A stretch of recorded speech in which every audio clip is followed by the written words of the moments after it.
ქართული მწერალი ბაჩანა ბრეგვაძემ თაწმინდაძემ მწერალთა და საზოგადო მოღვაწეთა პანტეონში დაკრძალეს. ქართული მესიერი და მთარგმნელი დაკრძალვამდე სიონის საკათედრო ტაძარში გადაასვენეს, სადაც სამოქალაქო პანაშვიდი გაიმართა. ცერემონიალს ესწრებოდნენ პრემიერ-მინისტრი და მთავრობის წევრები, იქ იმყოფებოდა ყოფილი პრემიერ-მინისტრი ბიძინა ივანიშვილიც.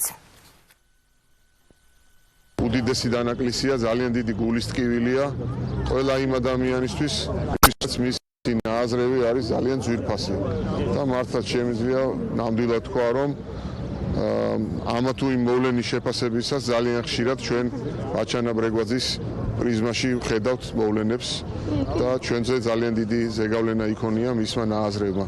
უდიდესი მეცნიერი, მთარგმნელი და მწერალი დაკარგა ჩვენმა საზოგადოებამ. ეს ათწლეულების განმავლობაში ემსახურებოდა ქართულ კულტურას, ქართულ მეცნიერებას. მე გულით უთანაგზნობ მის ოჯახს და ყველა მის შემოქმედების თაყვანისმცემელს. დღეს ჩვენ უკანასკნელ გზაზე გავაცილეთ პიროვნება, რომელიც გახლდათ განათლებულობის ეტალონი.